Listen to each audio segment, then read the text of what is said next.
बिस्मिल्लाहिर्रहमानिर्रहीम, अस्सलाम वालेकुम। खेलों की खबरों पर तबसरों और तजज़ियों से स्कोर के एक और प्रोग्राम के साथ सैयद याया हुसैनी आपकी खिदमत में हाजिर है। पाकिस्तान और ऑस्ट्रेलिया की क्रिकेट टीमों के दरमियान 5 एक रोज़ा मैचों की सीरीज़ का अब एक मैच बाकी रह गया है और उस मैच का नतीजा चाहे कुछ भी हो, एक बात तो तय है कि इस सीरीज़ की जो विनिंग ट्रॉफ़ी है वो कैंगरू के देश की वर्ल्ड चैंपियन ऑस्ट्रेलिया की टीम के नाम रहेगी, क्योंकि इब्तदाई 4 मैचों में ऑस्ट्रेलिया की टीम ने कौमी टीम को हर खेल के शोबे में आउट क्लास किया और कामयाबी का जो हार था वो अपने गले में डाला और नाकामी का तौक टीम पाकिस्तान के गले में डाला। पाकिस्तान टीम को अगर इस सीरीज़ के मैचों की हम बात करें, इब्तिदाई से पाकिस्तान क्रिकेट बोर्ड की सिलेक्शन कमेटी हो, टीम मैनेजमेंट हो, उन्होंने क्या तैयारी की थी, इस पर सवाल उठ रहे हैं। इस पर गुफ्तगू हो रही है कि वर्ल्ड चैंपियन ऑस्ट्रेलिया की टीम के साथ वर्ल्ड कप से पहले आप खेलने जा रहे हैं और आपने अपने टॉप क्रिकेटर्स को इस सीरीज़ से पहले ही आराम करा दिया। कप्तान सरफराज अहमद, फ़खर जमान, शादाब खान, हसन अली जैसा टॉप क्लास बॉलर, उसके अलावा शाहीन शाह अफरीदी, उनको फिटनेस के मसाइल का सामना था, बात समझ आती है, और बाबर आजम जैसा टॉप क्लास बैट्समैन, उसको टीम में शामिल नहीं किया गया और during series allrounder Faheem Ashraf को 2 मैचों के बाद घर वापस भेज दिया गया, ये कहकर के वो आराम करेंगे। सवालात उठ रहे हैं टीम सिलेक्शन पर। फिर सरफराज अहमद जो जनूबी अफ्रीका के खिलाफ सीरीज़ के आखिरी मैचों में पाबंदी का शिकार होने की वजह से शिरकत नहीं कर सके थे, उनको ऑस्ट्रेलिया के खिलाफ सीरीज़ में टीम के ड्रेसिंग रूम में भी शामिल ना करने की वजह समझ से बाहर है। फिर दूसरी तरफ पाकिस्तान क्रिकेट बोर्ड के सरबराह एहसान मानी साहब की अगर हम बात करते हैं तो वो टीम मैनेजमेंट, टीम के सिलेक्शन पर अपने लबों पर उंगली रखे हुए हैं और सवालात उठाने को वो आग हवा दे रहे हैं। अगर ये कहा जाए तो शायद ये कहना गलत ना होगा। प्रोफेशनलिज्म पाकिस्तान क्रिकेट बोर्ड में ओहदों के हवाले से दिखाई दे रहा है। मैनेजिंग डायरेक्टर की हैसियत से वसीम खान का तकर्रुर किया गया है। समीउल हसन बर्नी डायरेक्टर मीडिया के ओहदे पर अपनी जॉब संभाल चुके हैं। Chief operating officer Subhan Ahmed बिना किसी काम के वही मराहत हासिल कर रहे हैं, उनकी तनख्वाह भी वही है। सवालात उठ रहे हैं आखिर ऐसा क्यों है। डायरेक्टर डोमेस्टिक के ओहदे पर हारून रशीद साहब मौजूद हैं, लेकिन वो अब तक डोमेस्टिक क्रिकेट के हवाले से कोई कवायद और ज़वाबित, कोई इंफ्रास्ट्रक्चर के लिए होमवर्क वज़ा नहीं कर सके हैं। ये भी एक बड़ा सवाल है। लेकिन अगर पाकिस्तान और ऑस्ट्रेलिया की सीरीज़ के हवाले से हम बात करते हैं तो माजी में भी 2 साल पहले जब इस टीम की बागडोर को कोच की हैसियत से मिकी आर्थर ने संभाला था, तब से लेकर अब तक गैर मुल्की सरजमीन पर या होम सीरीज़ में टीम पाकिस्तान की एक दिन के क्रिकेट में बड़ी टीमों के खिलाफ कारकर्दगी इंतहाई मायूस कुन रही है। मां सिवाय आईसीसी चैंपियंस ट्रॉफी 2017 जहां भारत के खिलाफ पहले मैच में टीम पाकिस्तान को शिकस्त का सामना करना पड़ा, अगले मैच में डकवर्थ लुइस कानून के मुताबिक बारिश से मुतासर मैच में टीम पाकिस्तान ने जनूबी अफ्रीका को शिकस्त दी। उसके बाद टीम पाकिस्तान जीतने में कामयाब रही इंग्लैंड के खिलाफ। उससे पहले टीम पाकिस्तान ने कामयाबी हासिल की श्रीलंकन टीम के खिलाफ और फाइनल में 4 खाने चित किया। रिवायती हरीफ भारत को और पाकिस्तान चैंपियन बनी। लेकिन श्रीलंका, वेस्ट इंडीज़, जिम्बाब्वे जैसी कमज़ोर टीमों के खिलाफ तो पाकिस्तान के खिलाड़ियों ने अपने मसल शो किए, लेकिन न्यूजीलैंड, इंग्लैंड, ऑस्ट्रेलिया के जैसी टीमों के खिलाफ टीम पाकिस्तान परफॉर्मेंस देना तो दूर की बात है, जीतना भी एक ख्वाब दिखाई देता है। अगर हालिया सीरीज़ की हम बात करते हैं तो शारजा में खेले जाने वाले पहले मैच में शुएब 11 को शिकस्त का सामना करना पड़ा था। 280 रन का हदफ देने के बावजूद 8 wicket. Mickey Arthur coach Pakistan team के उदास से चेहरे पर जो नज़र आ रही थी उसका कोई खुलासा नहीं हो सका, वो तब्दील ना हो सकी और मैदान बदला, लेकिन टीम पाकिस्तान की किस्मत नहीं बदली। शारजा, अबू धाबी के बाद चौथे एक रोज़ा मैच में भी वही नतीजा सामने आया दुबई क्रिकेट स्टेडियम में, जहां टीम पाकिस्तान को 2 सेंचुरियां बनाने के बावजूद तारीख़ में पहली मरतबा एक ऐसी टीम बनने का एजाज़ हासिल हुआ जो हदफ के ताक़ुब में 2 बैट्समैनों की सेंचुरी इनिंग के बावजूद दुबई में वर्ल्ड चैंपियन ऑस्ट्रेलिया को नाकामी से 2-4 ना कर सकी। मोहम्मद रिजवान सेंचुरी बनाने में कामयाब हो। वनडे क्रिकेट में दूसरी मरतबा डेब्यू पर 31 साल के आबिद अली ने सेंचुरी स्कोर की, लेकिन ये सेंचुरियाँ टीम पाकिस्तान की जीत की ज़मानत साबित ना हो सकी और दुबई में टीम पाकिस्तान को मुसलसल चौथी नाकामी से 2-4 होना पड़ा। इस बार फ़र्क था फतह और शिकस्त के दरमियान 6 रन का। सवाल तो उठ ही रहे थे कि इस सीरीज़ में 6 खिलाड़ियों को आराम क्यों कराया गया। इस सीरीज़ में इमामुल हक अपने भतीजे एक बार फिर इमामुल हक पर मेहरबान क्यों रहे। फिर सबसे बड़ा सवाल उठा कि हसनैन को पाकिस्तान सुपर लीग में तेज़ रफ्तार गेंद करने पर अचानक इतनी जल्दी मौका देना क्या दुरुस्त फैसला था। फिर आमिर पर टीम मैनेजमेंट इतनी मेहरबान क्यों है, क्या वर्ल्ड कप में उनको टीम के साथ रखने का फैसला हो चुका है। तैमूर अली को स्पोर्ट्स साइकोलॉजिस्ट के तौर पर टीम के साथ रखा गया तो सिकंदर बख्श ने सवाल उठाया कि coach, batting coach, Pakistan cricket board, think tank का ये फेलियर है कि वो खिलाड़ियों को समझा नहीं पा रहे हैं, बता नहीं पा रहे हैं, इसलिए टीम पाकिस्तान नाकामी से दो चार हो रही है और अब उनको स्पोर्ट्स साइकोलॉजिस्ट का जो है वो टीम के साथ हिस्सा बनाकर उनकी खिदमत हासिल करना पड़ी हैं। अब कुछ बात कर लेते हैं पाकिस्तान क्रिकेट टीम के फॉर्मर कैप्टन और मौजूदा कप्तान शुएब मलिक साहब की, जो एक बार फिर पुरस्कार इंजरी की वजह से चौथा एक रोज़ा मैच दुबई में खेल नहीं सके। और हुआ कुछ इस तरह के पाकिस्तान क्रिकेट बोर्ड के सोशल मीडिया अकाउंट पर पाकिस्तान के मयारी वक्त के मुताबिक 1:20 पर एक ट्वीट आया कि शुएब मलिक जो हैं वो अनफिट हो गए हैं और वो टीम के साथ खेलने के लिए दस्तयाब नहीं हैं। और शुएब मलिक जो सीरीज़ के लिए कप्तान नामज़द किए गए थे वो चौथे एक रोज़ा मैच में खेले नहीं। बड़ा सवाल उठने लगा कि आखिर ऐसा हुआ क्या है, शुएब मलिक को कहाँ गेंद लगी है, शुएब मलिक को क्या बीमारी हो गई है, शुएब मलिक को क्या इंजरी हो गई है कि वो कप्तानी करने के काबिल नहीं रहे हैं, क्या वो वर्ल्ड कप खेल पाएंगे, क्या उनकी कारकर्दगी ऐसी है कि उनको टीम के साथ रहना चाहिए। लेकिन फिलहाल खुलासा तो यही था कि वो चौथा एक रोज़ा मैच अपनी इंजरी की वजह से खेले नहीं और आखिरी लम्हे पर क़यासत का जो हुमा था वो इमाद वसीम के सर पर सजा, जो माजी में पाकिस्तान अंडर 19 टीम की क़यादत के फ़राइज़ अंजाम दे चुके थे। कप्तान बदला लेकिन किस्मत नहीं बदली टीम पाकिस्तान की, एक बार फिर टीम पाकिस्तान को नाकामी का सामना करना पड़ा। लेकिन अगर शुएब मलिक की पुरस्कार इंजरी के हवाले से हम बात करें तो ऐसा पहली बार नहीं हुआ कि शुएब मलिक की पुरस्कार इंजरी की वजह से उनकी टीम में शमूलियत मुमकिन ना हो सकी। 2007 के दौरे भारत में वो कप्तान बनकर गए थे और पहले टेस्ट मैच के बाद अगले 2 टेस्ट मैच में क़यादत के फ़राइज़ यूनुस खान ने अंजाम दिए क्योंकि शुएब मलिक अनफिट हो गए थे। फिर यही सिलसिला दराज हुआ उस वक्त जब 2018 में सरफराज अहमद की क़यादत में पाकिस्तान टीम न्यूजीलैंड के दौरे पर मौजूद थी। तो इब्तदाई 4 एक रोज़ा मैचों में कुछ अच्छा ना खेलने के बाद अचानक 5वें एक रोज़ा मैच में शुएब मलिक इंजर्ड होकर टीम से बाहर हो गए। सवाल ये भी उठ रहा है कि जब शुएब मलिक परफॉर्मेंस नहीं करेंगे, जब शुएब मलिक कारकर्दगी नहीं दिखाएंगे तो क्या वो पुरस्कार इंजरी का बहाना बनाकर टीम से अलग हो जाएंगे। इसका खुलासा तो शायद वो खुद बेहतर अंदाज में कर सकते हैं, लेकिन ऐसा होता रहा है, ऐसे सवाल उठते रहे हैं। और फिलहाल शुएब मलिक के हवाले से पाकिस्तान क्रिकेट बोर्ड का थिंक टैंक ये सोच रहा है, तजुर्बेकार खिलाड़ी खुद कह चुके हैं कि 2019 में आखिरी मरतबा क्रिकेट वर्ल्ड कप खेलने की अपनी ख्वाहिश को अमली जामा पहनाना चाहते हैं। तो पाकिस्तान क्रिकेट बोर्ड कहता है कि एक सीनियर खिलाड़ी को टीम के साथ होना चाहिए, इस बात के बावजूद कि शुएब मलिक की कारकर्दगी इंग्लैंड की सरजमीन पर कुछ खातिर खा है नहीं।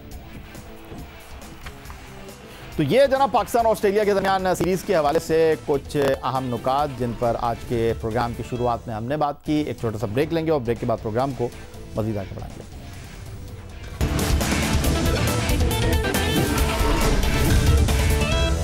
वो तो आपने सुना होगा, वो आया, उसने देखा और फतह कर लिया। और अगर ये 31 साल के आबिद अली के बारे में कहा जाए तो शायद ये कहना गलत ना होगा। और जनूबी अफ्रीका के दौरे में मुंतखब ना होने वाले आबिद अली ने ऑस्ट्रेलिया के ख़िलाफ़ 5 एक रोज़ा मैचों की सीरीज़ में चौथे एक रोज़ा मैच में जब उनको पहली मरतबा खेलने का मौका मिला तो अपनी शानदार बल्लेबाजी से इन तमाम बातों को दुरुस्त साबित कर दिया कि वो सिर्फ डोमेस्टिक क्रिकेट के परफॉर्मर नहीं है, वो पाकिस्तान के लिए बैनुल-अक़वामी सतह पर बहुत कुछ करने की अहलियत रखते हैं। ओपनर आबिद अली ने मौका मिलने पर खुद को साबित कर दिया।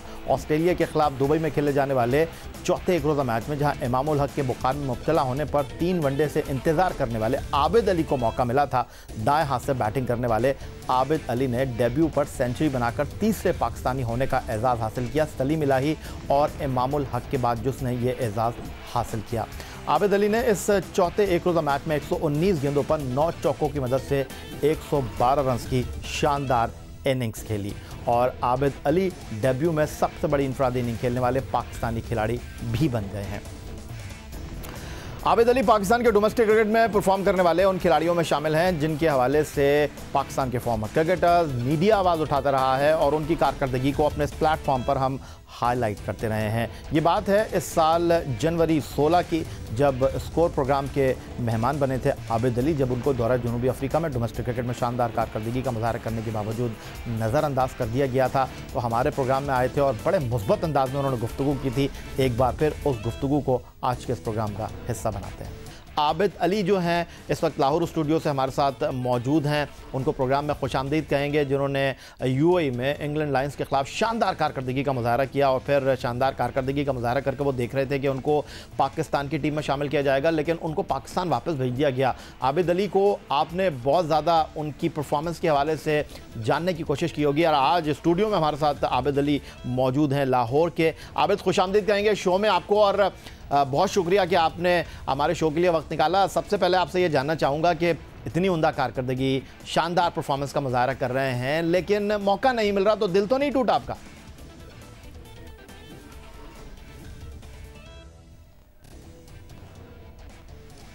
अस्सलाम वालेकुम भाई, थैंक यू वेरी मच आपका।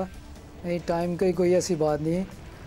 नहीं, अल्हम्दुलिल्लाह परफॉर्मेंस की थी, बड़ा अच्छा सीज़न गया है। स्टार्ट ही मैंने बड़ा अच्छा किया था, HBL की तरफ से मैंने स्टार्ट किया था। फिर उसी बुनियाद पे मेरा नाम आया A टूर पे, सिलेक्शन कमेटी का शुक्रिया, उसमें मुझे सेलेक्ट हुआ था मैं। फिर A टूर्स पे मेरा अल्हम्दुलिल्लाह अच्छा स्टार्ट हो गया था।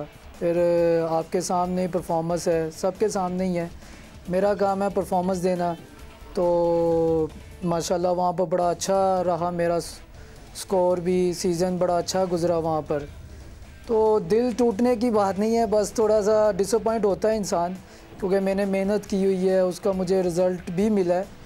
तो कोशिश यही थी कि हो सकता है कि मेरा नाम आ जाता, तो लेकिन नहीं आया। कोई ऐसी बात नहीं है, डिसअपॉइंट हुआ था, लेकिन फिर मैं पास्ट हो गया वो।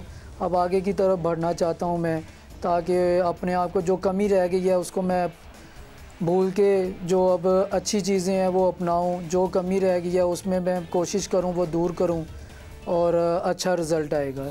अच्छा, आबिद अली, आजकल आपका बड़ा नाम चल रहा है। आबिद अली, फवाद आलम, खुर्रम मंजूर, साद अली, उस्मान सलाउद्दीन, इन लोगों का बड़ा नाम चल रहा है कि इनके साथ ज़्यादती हो रही है, इनको मौका मिलना चाहिए। सेलेक्टर्स इनकी तरफ देख नहीं रहे, सेलेक्टर्स के पास वो चश्मा नहीं है जिसको पहनकर वो डोमेस्टिक क्रिकेट की उम्दा कारकर्दगी मुजाहरा करने वाले खिलाड़ियों की तरफ तवज्जो दें। ऐसा हो नहीं रहा। तो आपसे ये जानना चाहूँगा कि आज आप पहली मरतबा हमारे प्लेटफॉर्म पर आए हैं और बहुत से लोग जो आपका नाम सुन रहे हैं, ज़रा उनकी मालूमात के लिए बताइए कि किस तरह आपने क्रिकेट शुरू की, लाहौर से आपका ताल्लुक़ है, लाहौर रीजन से आप खेले, किस तरह आप इस मंजिल तक पहुंचे हैं कि आप पाकिस्तान क्रिकेट के दरवाजे पर दस्तक दे रहे हैं?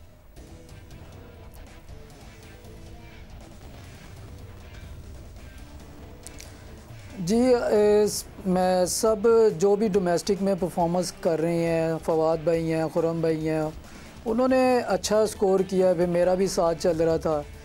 तो आहिस्ता आहिस्ता मैंने स्टार्ट की। जब मैं इस्लामपुर एगलर्स मैंने क्रिकेट क्लब है, वहाँ पर मैंने स्टार्ट की। फिर वहाँ से मैं शफकत राना क्रिकेट क्लब, वहाँ पर मैंने अपनी क्रिकेट को जो बेसिक जो क्रिकेट जो मैंने स्टार्ट की वहाँ से की। वहाँ पर मुझे अच्छे कोचेज़ मिले, शफकत राना साहब थे खुद, वो मुझे बड़ी हेल्प करते थे। वहाँ पर बड़े अच्छे कोचेज़ मिले, बिलाल भाई थे, मजीद भाई थे, हारून भाई थे, रियाज साहब थे, तो उन्होंने बड़ी हेल्प की। फिर मंसूर भाई खुद आते थे, फिर अल्लाह ताला जन्नत नसीब करे अज़मत राना साहब को, वो बड़ी हेल्प करते थे मेरी। तो वहाँ पर जब मुझे बेसिक चीज़ें पता चली कि क्रिकेट को कैसे मैंने यूटिलाइज़ करना है, अपने आप को आगे की तरफ कैसे ग्रूम करना है, तो आहिस्ता आहिस्ता फिर मैं अंडर 19 खेला। फिर 2004 वर्ल्ड कप चैम्पियन हुआ था, उसका मैं मेंबर था। फिर उसके बाद मैं फ़र्स्ट क्लास लाहौर से मेरा ताल्लुक़, लाहौर से मैंने स्टार्ट की first class cricket. Sajjad Akbar साहब थे, उनकी ज़ेर निगरानी मेरा डेब्यू हुआ था 2008 में। चूँकि 2007 में मैं एक मैच ही खेला था, तो वो उस टाइम नवीद अंजम साहब थे, तो वो मैच काउंट नहीं हुआ था, वो बेनज़ीर साहिबा की डेथ हो गई थी। तो बस आहिस्ता आहिस्ता मैं ग्रूम करता रहा, हॉब मिलती रही कि परफॉर्मेंस भी करता रहूँ, साथ साथ परफॉर्मेंस के साथ साथ भी मुझे A टूर्स भी मिले। तो चांसेस मिलते थे, लेकिन मैचेस नहीं मिलते थे। तो लेकिन एक होप होती थी कि मैंने खेलना है, मैंने टारगेट बनाया हुआ था कि इंशाल्लाह मैंने पाकिस्तान को रिप्रेजेंट करना है। तो कोशिश हार्ड वर्क करता रहा, अच्छे कोचेज़ भी मिले। फिर इसी दौरान मैं ना इस्लामाबाद चला गया, वहाँ पर शेख शकील साहब ने वहाँ पर मुझे गेस्ट प्लेयर लिया। वहाँ पर मैं फिर तैमूर खान साहब हैं, उन्होंने हेल्प की। तो वहाँ पर फिर वहाँ की जो विकेटें हैं, वहाँ की कंडीशन है, वो बड़ी बॉलर को हेल्प करती हैं। फिर वहाँ पर मैंने स्कोर्स किए। फिर अल्हम्दुलिल्लाह मेरे अभी तक 5 डबल 100 हो चुके हैं, 1 वनडे में है, 4 4 डे में है। बस होप यही होती है कि इंशाल्लाह मैं कोशिश कर। जी, ओबियसली हैरानगी तो हुई थी, लेकिन क्या कह सकता हूँ, मेरा काम है परफॉर्मेंस करना, तो अल्हम्दुलिल्लाह वो मैंने दी है। तो अब डिसअपॉइंट हुआ था, लेकिन नाम नहीं आया, अब क्या कह सकता हूँ। तो इंशाल्लाह जो कमी रह गई है तो वो अब दूर करूँगा इंशाल्लाह, और अच्छा करूँ, ताकि जो कमी रह गई है वो मैं दूर करूँ और आगे के लिए मैं फॉरवर्ड हूँ, और आगे की और अच्छी जो क्रिकेट अब और बेहतर और से और ज़्यादा बेहतर करना चाहता हूँ ताकि जो कमी रह गई है वो मैं दूर करूँ। आबिद, जो जनूबी अफ्रीका में पाकिस्तान टीम की बैटिंग फ्लॉप हुई, बैट्समैन जो है आ रहे थे जा रहे थे, Dale Steyn, Varun Flander, Rabada, Oliver की ऊंची उछाल वाली बॉलिंग पर पाकिस्तान के बैट्समैन बेबसी की तस्वीर बने हुए थे। कहीं दिल में ये ख्याल तो नहीं आया अच्छा हुआ यार जनूबी अफ्रीका नहीं गया, करियर ख़त्म हो जाता, इधर जाता तो मैं भी परफॉर्म नहीं करता?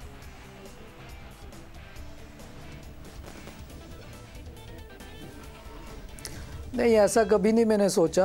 मैं ऐसा ना मैं कभी सोचता हूँ कि ये हो जाता। मैं पॉजिटिव ही रहता हूँ, हर वक्त कोशिश करता हूँ जैसी भी कंडीशन हो, क्योंकि इन कंडीशन में भी मैं इस्लामाबाद क्रिकेट की तरफ से मैं खेला हूँ, वहाँ पर भी मुश्किल विकटें होती हैं। लेकिन मैं यही कोशिश करता हूँ जो भी जैसी भी विकेट हो, जैसा भी सिनेरियो चल रहा हो, तो मैं कोशिश करता हूँ अपना बेस्ट करूँ, अपना 100% दूँ, ताकि रिज़ल्ट मैं अल्लाह पे छोड़ देता हूँ। तो मैं अपनी पूरी कोशिश करता हूँ, जो भी होगा मैंने अपना पूरा 100% देना है। किस बैट्समैन को फॉलो करते हैं आबिद आप इंटरनेशनल क्रिकेट में, या किसी पाकिस्तानी बैट्समैन को आपका फेवरेट बैट्समैन कहा जाए, आप क्या कहते हैं?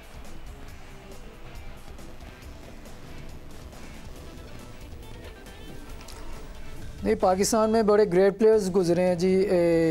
यूसुफ भाई हैं, फिर उसके बाद आमिर भाई थे, सईद भाई थे, फिर इंजी भाई खुद ग्रेट प्लेयर हैं। फिर इंटरनेशनल क्रिकेट में भी मैं फॉलो करता हूँ, वीडियोस देखता हूँ, सचिन तेंदुलकर, रिकी पॉन्टिंग।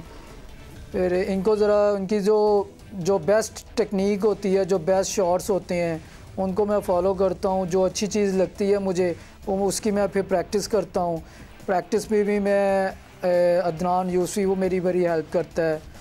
वो काफ़ी मुझे जो भी मेरी गलती होती है, फिर NCA से जो कोचेज़ होते हैं वो मेरी बड़ी हेल्प कर रहे हैं। फील्डिंग में मजीद भाई हैं, वो मेरी हेल्प कर रहे हैं। तो जो भी कमी होती है वो मैं फिर कोशिश कर रहा हूँ दूर करूँ, ताकि रिज़ल्ट मेरा अच्छा आए। अच्छा, ये बताएं आबिद, वहाँ पर आप UAE में खेल रहे थे, पाकिस्तान टीम न्यूजीलैंड के साथ सीरीज़ खेल रही थी और आपको जो है वापस पाकिस्तान बुला लिया गया हबीब बैंक की दरख्वास्त पर कायद-ए-आज़म ट्रॉफ़ी फ़ाइनल खेलने के लिए। और आपको हैरानगी हुई थी कि बहुत से खिलाड़ी जो हैं वो पाकिस्तान को रिप्रेजेंट कर रहे होते हैं, वो डोमेस्टिक क्रिकेट खेलने नहीं आते, लेकिन आपको भेज दिया गया, आप रन्स कर रहे थे।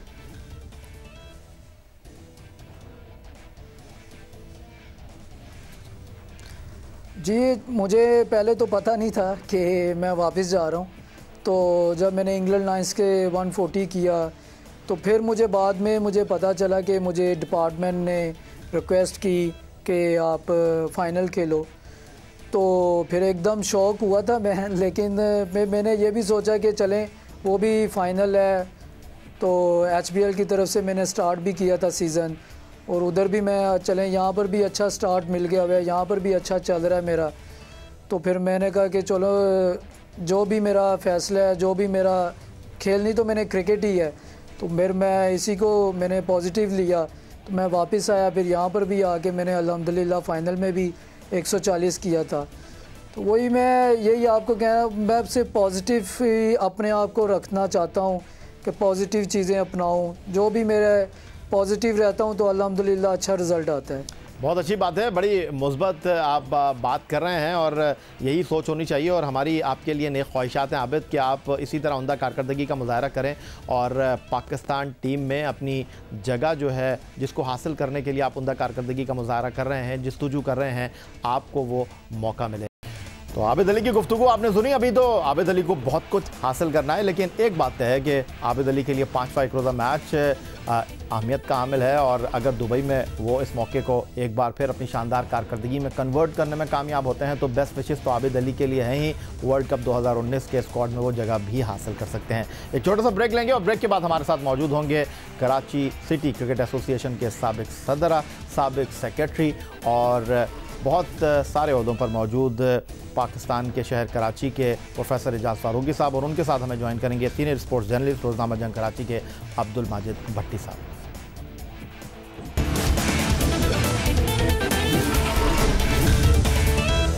ब्रेक के बाद एक बार फिर कहेंगे आपको खुशामदीद। और स्टूडियो में अब हमें ज्वाइन कर रहे हैं कराची सिटी क्रिकेट एसोसिएशन के साबिक सदर, साबिक सेक्रेटरी और पीसीबी गवर्निंग बोर्ड के साबिक रुकन प्रोफेसर एजाज फारूकी साहब।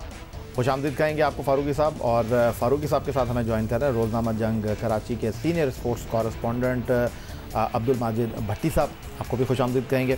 और पाकिस्तान क्रिकेट बोर्ड के सरबरा एहसान मानी साहब ने last week managing director Wasim Khan, chief operating officer Subhan Ahmed, director domestic Haroon Rashid, director academies Mudassar Nazar के साथ मुलाकात की वज़ीर आज़म पाकिस्तान इमरान खान साहब से। लेकिन ये मुलाकात इसलिए हौसला अफजा नहीं रही पाकिस्तान क्रिकेट बोर्ड के अहदेदारों के लिए क्योंकि इस मुलाकात में डोमेस्टिक क्रिकेट के हवाले से कोई फ़ैसला होना था। लेकिन वज़ीर आज़म पाकिस्तान इमरान खान साहब जो 1992 वर्ल्ड कप की फातह टीम के कप्तान थे, उन्होंने एक बार फिर अपनी उसी बात को दोहराया कि सिर्फ 6 टीमें होनी चाहिए फर्स्ट क्लास क्रिकेट खेलने के लिए। डिपार्टमेंट के किरदार के हवाले से एक बार फिर उन्होंने सवाल उठाया और जो मुजव्वज़ा प्रोग्राम बनाकर लेकर गए थे हारून रशीद साहब, उसको तो देखने की टाइम ही नहीं मिला वज़ीर आज़म पाकिस्तान इमरान खान साहब के लिए। और उस पर आज के इस शो में हम बात करेंगे क्योंकि प्रोफेसर एजाज फारूकी साहब कराची रीजन के सदर रहे हैं, सेक्रेटरी की हैसियत से काम करते रहे हैं और इनकी क़यादत में कराची रीजन की परफॉर्मेंस काफ़ी शानदार रही है। और माजिद भट्टी बड़ा वसी तजुर्बा रखते हैं खेल के हवाले से, खिलाड़ी के हवाले से, और इस तमाम सूरत हाल पर आर्टिकल्स लिखते रहें, गुफ्तगू करते रहें। तो गुफ्तगू की शुरुआत फारूकी साहब से करेंगे। फारूकी साहब, एक बार फिर सुबकी का सामना करना पड़ा है पाकिस्तान क्रिकेट बोर्ड के अहदेदारों को और एक बार फिर ऐसा लगा कि बग़ैर होमवर्क के और वो जो उनकी सोच है वो इमरान खान साहब को वो कन्विंस नहीं कर पाए क्योंकि इमरान खान साहब और बाकी वज़राए आज़म में ये फ़र्क है कि इमरान खान साहब इस खेल की बारीकियों को समझते हैं और वो जो अपनी बात कर रहे हैं उसको शायद पीसीबी के अहदेदार समझ नहीं पा रहे हैं और बॉल अब तक किसी के कोर्ट में जा नहीं पा रही। थैंक यू जय।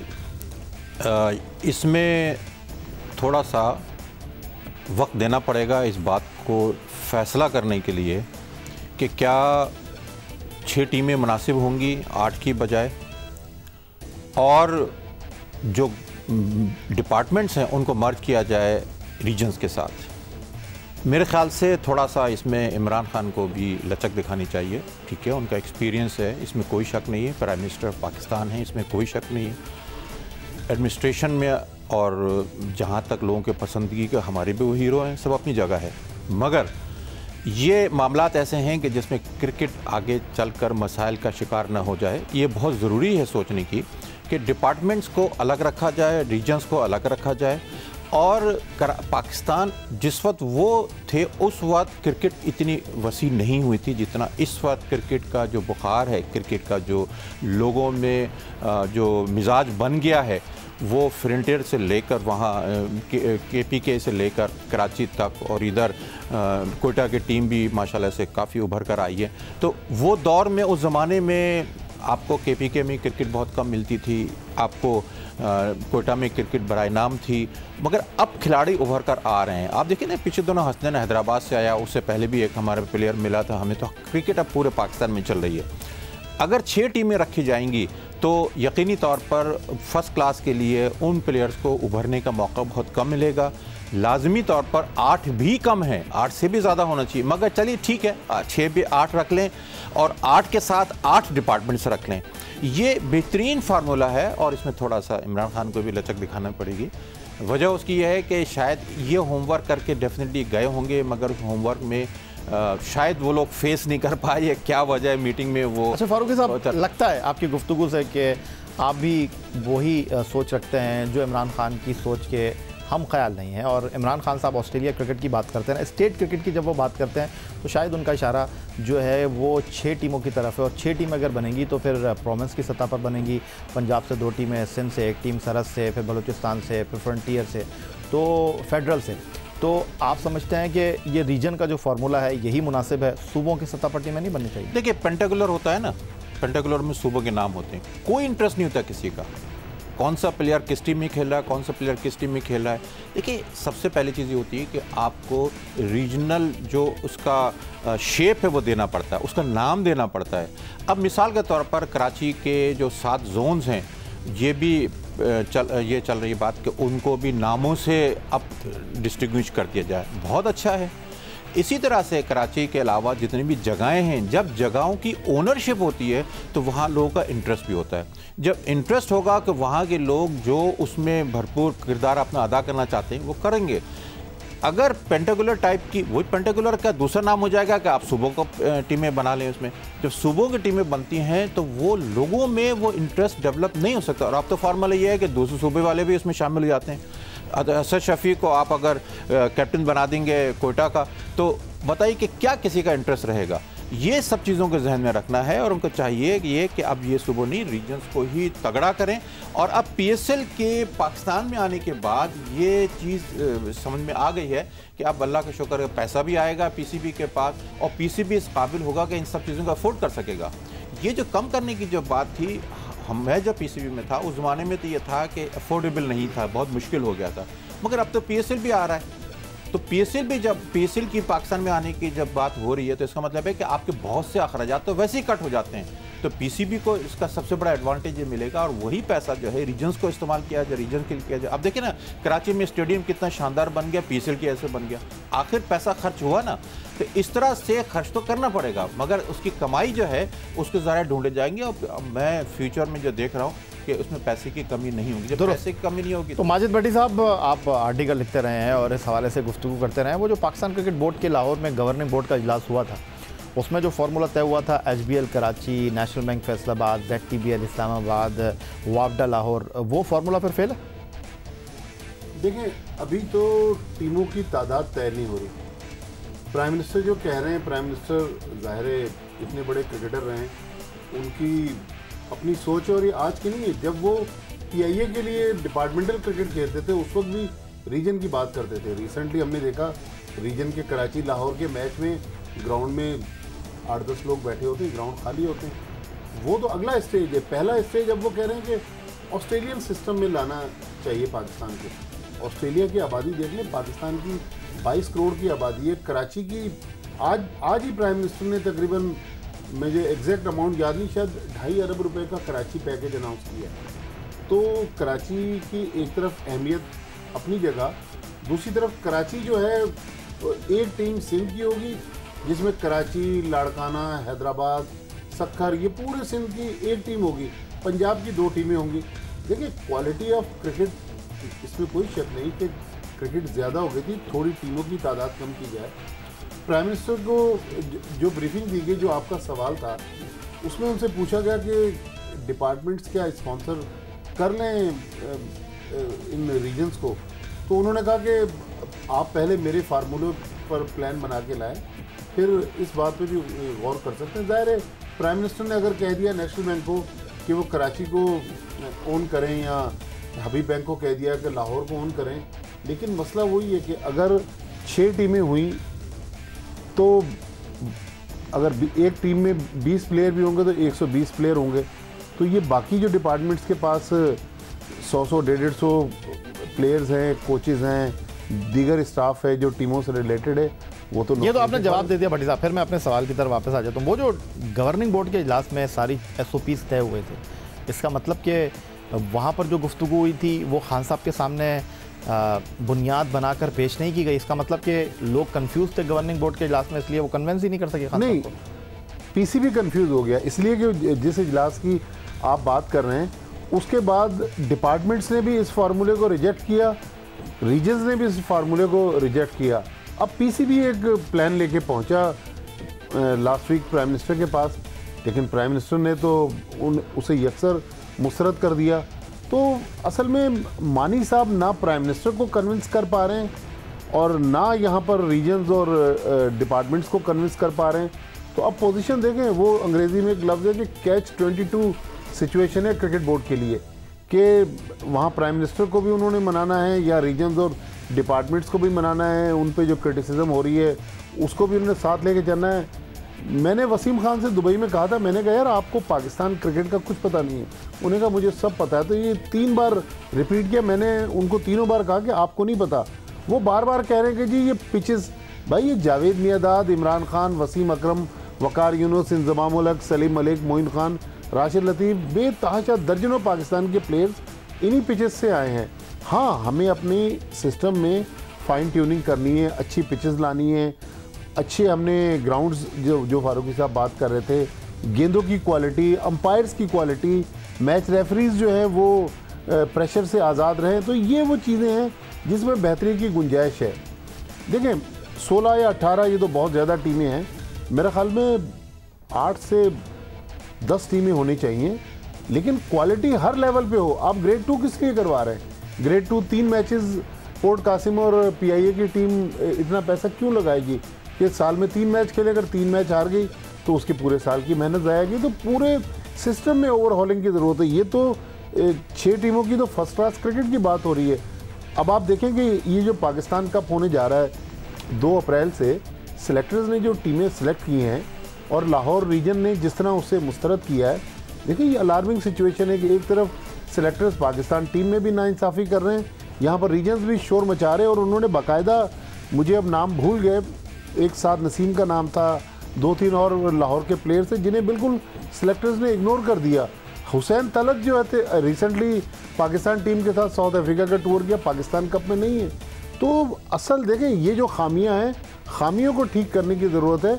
सिस्टम को थोड़ा सा, टीमों की तादाद थोड़ी कम हो जाए, लेकिन 6 टीमें 22 करोड़ की आबादी में मेरे ख्याल में बहुत कम है। आपने जिस तरह गुफ्तगू सुनी फारूकी साहब, और ऐसा लगता है कि 7 महीने गुजर चुके हैं एहसान मानी साहब को अपने ओहदे का चार्ज संभाले हुए पाकिस्तान क्रिकेट बोर्ड के सरबराह की हैसियत से, और इमरान खान के साथ जो उनकी दोस्ती है, इमरान खान के साथ जो उनका ताल्लुक़ है, वो आज की बात है नहीं। दूसरी तरफ इमरान खान साहब की आशीर्वाद से अगर चेयरमैन PCB एहसान मानी साहब बने, और उनको ये बात बहुत अच्छी तरीके से अंडरस्टैंड थी कि इमरान खान साहब का विजन क्रिकेट के हवाले से क्या है, वो फर्स्ट क्लास क्रिकेट के बारे में क्या सोच रखते हैं, अगर 7 महीने में भी वो इस बात को समझने से कासिर रहें, तो फिर ये तो फेलियर ही कहेंगे मानी साहब का और इमरान खान साहब के इंतखाब का। फेलियर तो नहीं कह सकते, क्योंकि अभी इनको चंद महीने हुए हैं as a chairman cricket board की हैसियत से नहीं कह रहा, मैं उस फार्मूलों के इम्प्लीमेंट होने के हवाले से बात कर रहा हूँ। तो असल में बात जो नज़र आ रही है वो ये है कि एहसान मानी साहब बहुत ज़्यादा अंडर प्रेशर आ गए इस मामले में इमरान खान के मशवरे की वजह से। भट्टी साहब की बात को सेकंड करूं मैं, एक तरफ रीजन्स हैं, एक तरफ वज़ीर आज़म है। नहीं देखिए, सच जो सही चीज़ है वो सही है, चाहे एक तरफ वज़ीर आज़म हो, चाहे एक तरफ PCB हो, या एक तरफ रीजन हो, कोई भी हो, जो असल बात है वो सही है, वही इम्प्लीमेंट होना चाहिए। सही बात यही है जो मैंने आपसे कही थी कि रीजन्स और इनका अलग टूर्नामेंट हो, कादिम ट्रॉफी, और रीजन्स का अलग टूर्नामेंट हो, पहले भी हुआ करता था। और उसी दौर की, देखिए इमरान खान भी उसी दौर के पैदावार हैं, बाकी सारे प्लेयर भी उसी दौर के पैदावार हैं। वर्ल्ड कप भी हमने जीता, और एक वर्ल्ड कप में हम फाइनल तक पहुंचे। और अगर वज़ीर आज़म ये कहते हैं मैं 40 साल क्रिकेट खेला हूँ, मुझे बताने की ज़रूरत नहीं है क्रिकेट किस तरह चलानी है, मैंने जो कह दिया वही करना है, आपने 6 जिस तरह ऑस्ट्रेलिया में स्टेट की टीमें खेलती हैं, आपने भी 6 से ज़्यादा फर्स्ट क्लास में टीमें नहीं खिलानी, फिर व्हाट नेक्स्ट क्या? नहीं देखिए, ठीक है, मैंने आपसे यही कहा कि इमरान खान का जो माशाल्लाह से इस वक्त कद है वो बहुत बड़ा है पाकिस्तान के लिहाज से। क्रिकेट का उनका एक्सपीरियंस है बहुत ज़्यादा है, बिल्कुल हम भी मानते हैं इस बात को। मगर फिर गवर्निंग बोर्ड जब आपने बनाया है, और गवर्नमेंट बोर्ड जो है गवर्निंग बॉडी, वो अगर PCB की कोई डिसीजन लेती है तो थोड़ा सा उनको उस गवर्निंग बॉडी को भी तो ऑनर करना पड़ेगा ना। ये तो एक हकीकत है कि फिर गवर्निंग बॉडी बनाने का फ़ायदा क्या हुआ, उसके कुछ जो डिसीजंस होंगे उनको सामने रखकर कंसिडर करना। लेकिन एहसान मानी साहब तो ये कहते हैं कि जो गवर्निंग बोर्ड में लोग होते हैं उनको तो क्रिकेट के लिए बे का पता नहीं होता, वो तो सिर्फ चाय बिस्किट खाने के लिए आता है। मैं थोड़ा ये इसमें और बात को क्लियर करूं कि गवर्निंग बॉडी ने अपने ही एक मेंबर, वापडा के जो लेफ्टिनेंट जनरल रिटायर्ड मुजम्मिल साहब हैं, उन पर मुश्तमिल टास्क फोर्स बनाई थी, और उस टास्क फोर्स को ये मैंडेट दिया था कि आप हारून रशीद, मुदस्सिर नज़र और 2-4 गालिबन एक भट्ट साहब थे KRL के, और 2-3 रीजन के लोग थे, कि आप एक प्लान लेकर आएँ। उसमें थोड़ी सी इन्होंने फाइन ट्यूनिंग करके अब वो प्लान जो है, और ये जनरल मुजम्मिल साहब वही शख्स हैं जो पाकिस्तान में डैम भी बना रहे हैं, और इधर रीजन का जो स्ट्रक्चर है, फर्स्ट क्लास क्रिकेट का डिपार्टमेंट्स का जो स्ट्रक्चर है, उस पर एक प्लान लेके चले हुए हैं। एक तो बड़ा काम है, और दूसरा भी बड़ा काम है डोमेस्टिक क्रिकेट को रीवैम्प करना, आम आदमी क्रिकेट को स्ट्रीमलाइन करना। आम आदमी के जो नब्ज पे आप हाथ रखेंगे तो वो क्रिकेट से पे ज़्यादा बात करेंगे, क्योंकि डैम शायद इतनी आसानी से हर एक के समझ में ना आए। हालांकि डैम में पानी भी मुल्क की ज़रूरत है, लेकिन 2 बड़े काम करने जा रहे हैं मुजम्मिल साहब, तो ये बेसिकली उन्हीं का प्लान था जो हारून रशीद साहब ने सबमिट किया। मुजम्मिल साहब के साथ, जनरल साहब के साथ मैंने भी काम किया, और आप जब गवर्निंग बोर्ड में थे शायद उस वक्त वो भी थे, था, ये वापडा को रिप्रेजेंट करते थे। बहुत ही मैंने समझ ली कि बड़ी सलाहियत वाले आदमी। मैं बड़ा खुशी हुई कि ये जब पीसीबी में आए थे, उनके बाद आस्ते आस्ते उनकी जो सलाहियतें खुलकर आना शुरू हुई, तो हम लोग बहुत खुश थे उनके इंडक्शन की वजह से। और उसके बाद फिर जब ये टास्क फोर्स बनी और ये उनको सामने हुआ, तो पता नहीं क्या हुआ कि उनको कायल नहीं कर सके। देखिए वही बात होती है कि कायल करने के लिए आपके पास एक मजबूत और खूंटा होना, दलाइल होने चाहिए, दलाइल होना चाहिए। और मुजम्मिल साहब जो हैं, जनरल साहब, बड़े इस मामले में बड़ी कमांड रखते हैं। वहाँ जाकर क्या हुआ ये तो मैं नहीं कह सकता, मगर मैं ये समझता हूँ कि जो कुछ होमवर्क किया होगा वो डेफिनेटली कॉन्क्रीट रीजंस की बुनियाद पर होगा।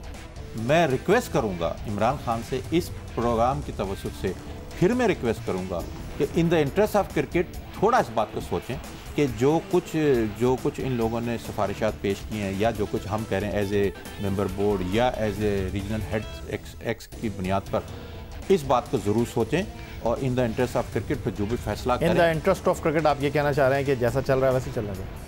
इसको जैसा चल रहा नहीं, जब 6 की बात हो रही है, अब हालात तब्दील हो रहे हैं। देखिए सबसे जो बुनियादी बात है, एक जैसा चल रहा था उस स्टेज पर कि श्रीलंका डिवेल के बाद हमारे ऊपर इतना ज़्यादा प्रेशर था कि हम पूरा PSL वहाँ करा रहे थे दुबई में। आस्ते आस्ते हम शिफ्ट कर रहे हैं और उम्मीद है कि अगली दफ़ा बहुत उम्मीद चल निकली है कि पूरा का पूरा PSL पाकिस्तान में, पूरी क्रिकेट में बड़ी तब्दीली आ जाएगी। अब देखिए ना, ये वर्ल्ड कप होने वाला है, वर्ल्ड कप के बाद तो एक भूचाल आएगा, जीते तब भी भूचाल आएगा, हारे तब भी भूचाल आएगा। वो एक बहुत बड़ा होता है, एक है क्रिकेट के अंदर। पाकिस्तानी तो इस मामले में बहुत ही ज़्यादा जज्बाती हैं। फिर ऊँट किस करवट बैठेगा उस वक्त उसका फैसला करना चाहिए, इसमें कोई जल्दबाजी अभी नहीं करना चाहिए। लेकिन भट्टी साहब, जो एक चीज़ समझ आ रही है, नज़र आ रही है, वो ये है कि मानी साहब चेयरमैन सिलेक्शन कमेटी इंज़मामुल हक़ से ज़्यादा कंफ्यूज दिखाई दे रहे हैं। टास्क टीम के भी वो सरबराह बने हुए हैं और खेलों की फेडरेशन जो है वो अपने बाल नोच रही हैं, क्योंकि अभी तक उनको कोई 7 महीने हो गए जब से मानी साहब ने टेक ओवर किया, उनकी ग्रांट रिलीज़ नहीं हुई है। दूसरी तरफ क्रिकेट की सिलेक्शन कमेटी जो फैसले कर रही है वो उसको देखकर अकल दंग नहीं, हैरान है। फिर उसके बाद क्रिकेट कमेटी बनाई है एहसान मानी साहब ने, और वाज़े तौर पर जो क्रिकेट के हलकों में इस वक्त गुफ्तगू हो रही है वो ये हो रही है कि मोहसिन हसन खान को सरबराही देकर पछता रहे हैं एहसान मानी साहब, और इसलिए जो है उन्होंने एक ऐसी हड्डी उठा ली है जिसको वो निगल पा रहे हैं ना उगल पा रहे हैं। इसलिए उन्होंने ज़्यादा बेहतर ये समझा कि खामोश हो जाऊँ तो ज़्यादा बेहतर है। सरफराज को बैठाया गया, क्रिकेट कमेटी कहीं है नहीं। सिलेक्शन कमेटी वर्ल्ड कप के हवाले से स्क्वाड बनाने जा रही है, क्रिकेट कमेटी कहीं है नहीं।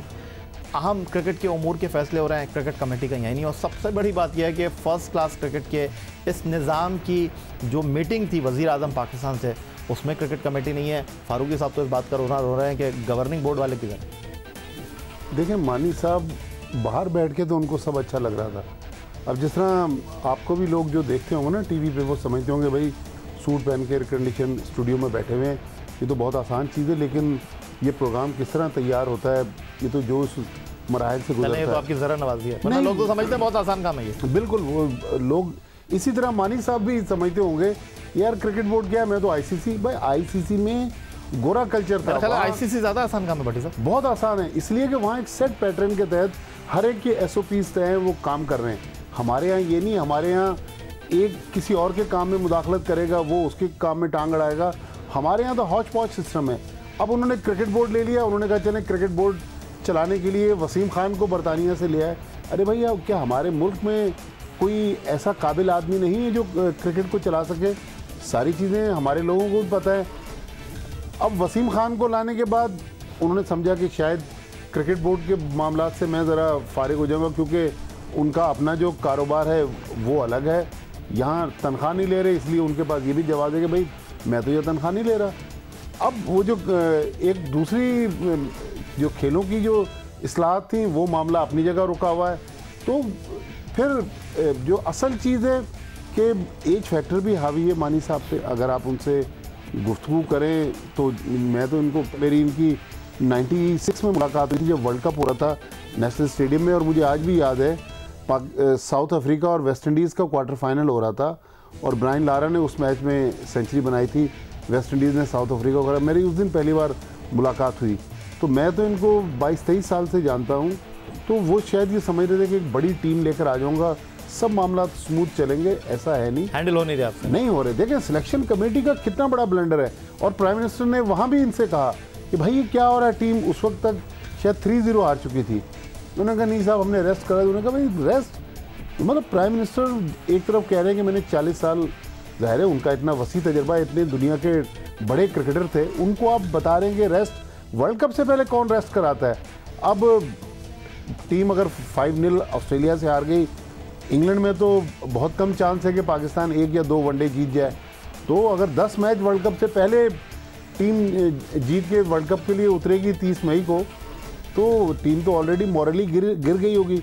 अब एक नई थ्योरी क्रिकेट बोर्ड वाले ला रहे हैं, वो कहते हैं जी 92 की जो टीम थी वो भी तो वर्ल्ड कप में हारती जा रही थी, आखिर में जाके जीतना शुरू हुई। अरे भाई वो 92 में इमरान खान कप्तान थे, उसमें जावेद मियांदाद, वसीम अकरम, सलीम मलिक, इंजमाम उल हक, मोइन खान, बहुत बड़े बड़े नाम थे इस टीम में। इस टीम का तो अब ये भी नहीं पता, कल तो सारा दिन जब मैच चल रहा था चौथा पाकिस्तान ऑस्ट्रेलिया का, ये बहस चलती रही कि हर एक्सपर्ट अपनी 15 रुकनी टीम बना रहा था, तो टीम का भी नहीं पता। अब देखें ना, रिजवान को इन्होंने डाला, रिजवान अब तक 2 सेंचुरियाँ बना चुके हैं, कहीं तीसरे मैच में भी सेंचुरी करके, तो अब रिजवान को किसकी जगह लाएंगे। ज़ाहिर है ऑस्ट्रेलिया के खिलाफ चाहे टीम हारी हो, रिजवान ने 2 सेंचुरियाँ तो अभी तक बना चुका है ना, तो ये सिलेक्शन कमेटी खुद ही कंफ्यूज नज़र आ रही है। माशाल्लाह बड़ा फिट रखा हुआ है आपने फारूकी साहब अपने आपको, और बहुत सारी ऑर्गेनाइजेशंस के साथ सेक्रेटरी की हैसियत से, एजाज़ी सेक्रेटरी की हैसियत से, सदारत की हैसियत से, कराची यूनिवर्सिटी में भी आप एक्टिव हैं, और दिन की शुरुआत मसरूफ़ियत से, रात की शुरुआत मसरूफ़ियत की हैसियत से करते हैं आप, और अगले दिन का प्लान आपके सामने पेश होता है। जिस तरह माजिद भट्टी साहब ने अभी खुलासा किया चेयरमैन के हवाले से, और अभी तो 73 साल के ही हैं एहसान मानी साहब, लेकिन माजिद भट्टी साहब को लगता है कि कंफ्यूज हैं बहुत ज़्यादा। आपने तो इससे पहले कई चेयरमैनों के साथ काम किया, एजाज़ भट्ट के साथ भी आपने काम किया, उनको बड़ी सेहत के मसाइल लाहक थे। फिर आपने जो है वो 86 साल के 84 साल के जो है वो शहरियार मोहम्मद ख़ान साहब के साथ काम किया, नजम अजीज़ सेठी 67 ईयर ओल्ड, उनके साथ आपको काम करने का इत्तेफाक हुआ। उससे पहले आप पाकिस्तान क्रिकेट बोर्ड के साथ रहे, तो डॉक्टर नसीम अशरफ वो भी अमेरिका से आए थे।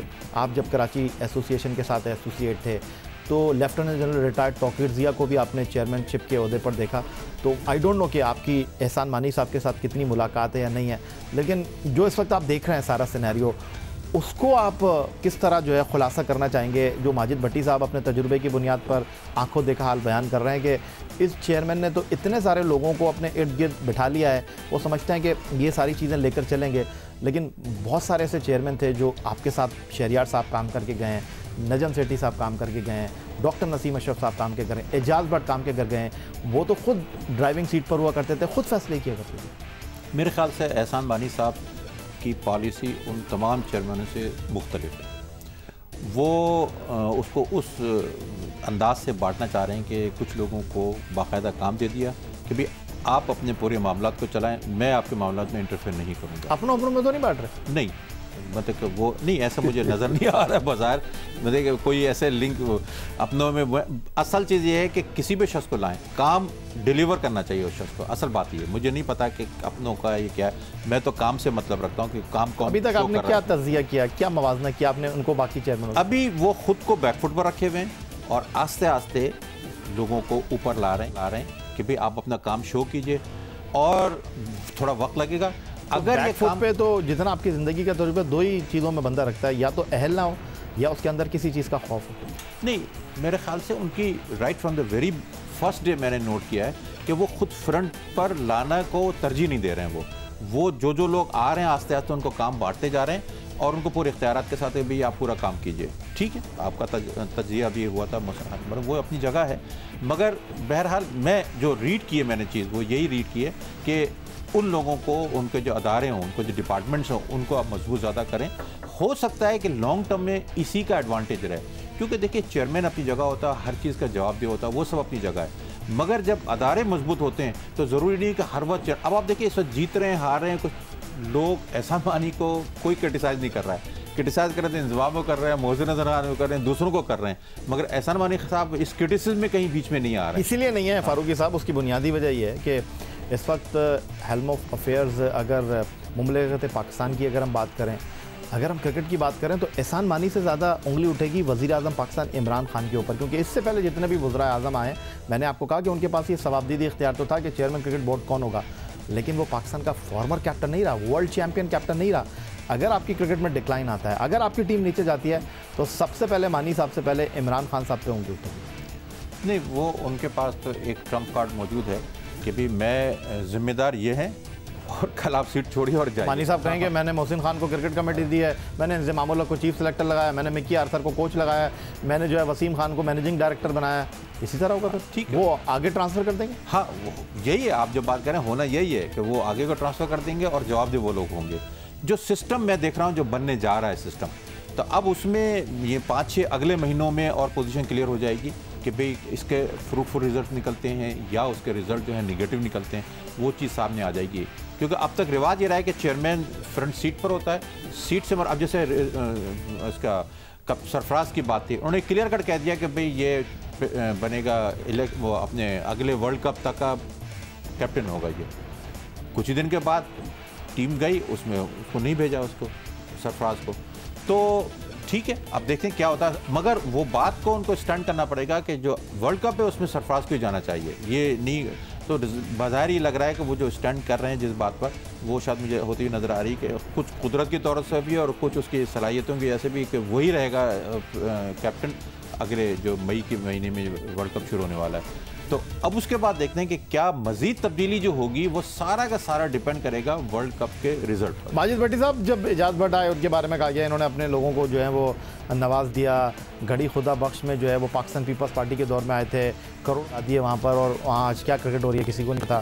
फिर उसके बाद जब ज़का अशरफ साहब आए, उनके ऊपर भी बहुत सारे सवालात उठे कि वो जो फैसले कर रहे हैं अजीब व गरीब अंदाज में लेकर चल रहे हैं। नजम अजीज़ सेठी के बारे में बात आई तो लगा कि सारा फोकस उनका PSL की तरफ है। शहरियार साहब को आपको दूसरी इनिंग मिली तो कहा गया कि ये तो सिर्फ पपेट हैं, फैसले तो नजम अजीज़ सेठी के हाथ में है। लेकिन एहसान मानी की अगर हम बात करें, उन्होंने बड़े हाई प्रोफाइल लोगों को बहुत सी हाई प्रोफाइल पोस्टों के ऊपर रख तो दिया है, लेकिन आपको लगता है कि जिस अंदाज में आपकी टीम के फैसले हो रहे हैं उससे भोंडे अंदाज में क्रिकेट बोर्ड के फैसले हो रहे हैं? देखें, अभी वो महंगी तनख्वाह, बड़ी तनख्वाहों पे जो लोग आए हैं उनकी डिलीवर करने का अंदाज़ तो हमें समझ में नहीं आ रहा। अभी तो लग रहा है कि या तो वो जहाज़ों में सफ़र कर रहे हैं या वो ठंडे कमरों में बैठे हुए हैं। उनके डिसीजंस, ये पहला तो ठंडे कमरे पीछे रहेगा, अभी तक जहाज़ों से ही नहीं उतर रहे वो लोग। जाकिर खान डायरेक्टर इंटरनेशनल, उनको गैर मुल्की दौरों से फुर्सत ही नहीं मिल रही। मैनेजिंग डायरेक्टर वसीम खान साहब एक दौरा खत्म करते हैं, या तो फिर वो मुल्क में ही घूम रहे होते हैं या गैर मुल्की दौरे पर चले जाते हैं। मैं हैरान हुआ, चौथे एक रोज़ा मैच में एहसान मानी साहब भी प्रेजेंटेशन सेरेमनी में खड़े हुए थे। देखें, सब घूम फिर रहे हैं,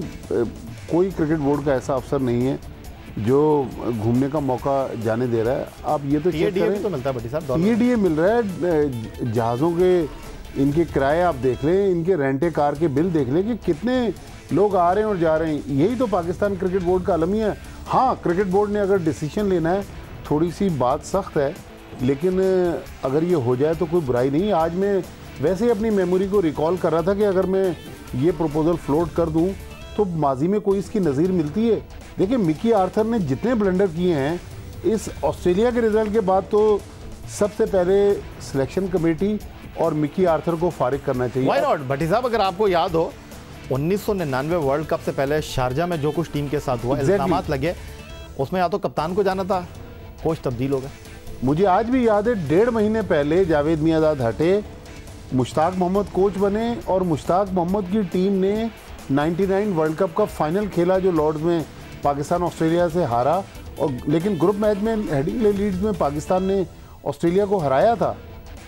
तो अगर ये डिसीजन ये क्रिकेट बोर्ड कर दे, देखें, अगर हमने सिलेक्शन कमेटी में हमारे पास यूनुस खान जैसा एक बड़ा और मोतबर नाम बैठा हुआ है, मोहसिन हसन खान जो हैं उन्होंने बड़ी क्रिकेट खेली हुई, आप उनको ज़ाया कर रहे हैं।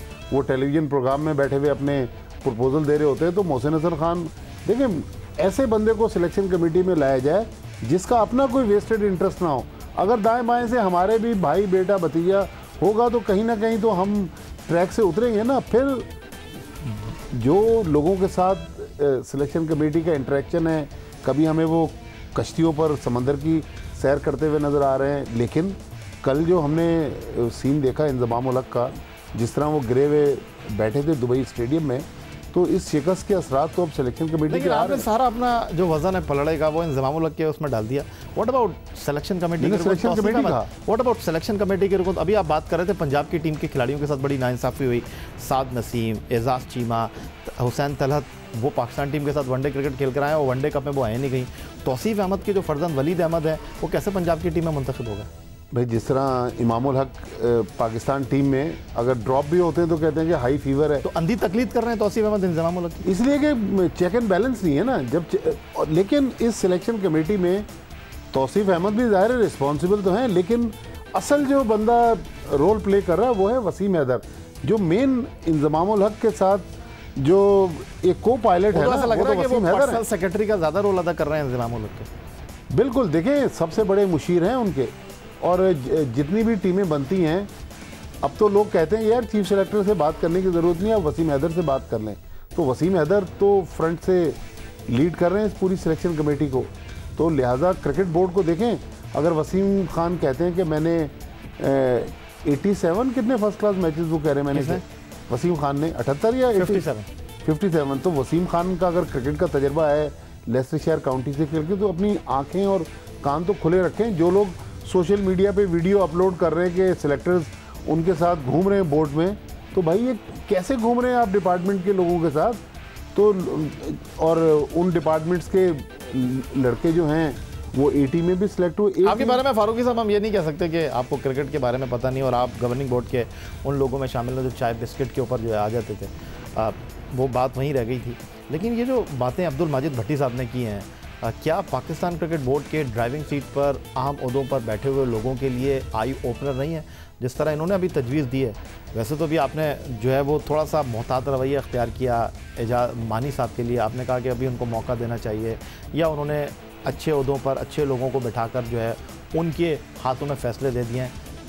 व्हाट अबाउट अब्दुल माजिद भट्टी साहब ने जो एक सजेशन दी है कि जो इस वक्त पैथेटिक किस्म की कारकर्दगी है, और ये पैथेटिक किस्म की कारकर्दगी आपके फ़ैसलों की वजह से इंजमामुल हक और मिकी आर्थर को वर्ल्ड कप के नताइज से पहले ही घर भेज देना चाहिए। देखिए, मैं इस वक्त चूँकि माजिद भट्टी साहब का जो है वो मैं उसको बड़ा वैल्यू करता हूँ, मगर चूँकि वर्ल्ड कप से पहले अगर कोई भूचाल आएगा, इन्होंने भी मिसाल दी कि भूचाल आया मगर उसके पॉजिटिव रिजल्ट्स निकले, तो अगर कोई भूचाल आता है और उसी की बुनियाद पर अगर वर्ल्ड कप का रिज़ल्ट कोई ख़राब निकलता है, तो प्लेयर्स की कारकर्दगी के बजाय सारा का सारा जो है मलबा इस बात पर हो जाएगा कि साहब चूँकि मिकी आर्थर को हटाया गया। एजाज फारूकी साहब, ये तो फिर कौम के वसीतर मुफाद में ना हुआ कि आप ये सोचेंगे कि आप उनको बचाने के लिए जो है अपनी गर्दन आगे ना दें, फिर तो सारे जिम्मेदार आप ही होंगे, क्योंकि आपने फैसला कर लिया वर्ल्ड कप से पहले कोच और मैनेजर को हटाकर, सिलेक्शन कमेटी के सरबराह को हटाकर, तो फिर जो भी फैसला होगा वर्ल्ड कप में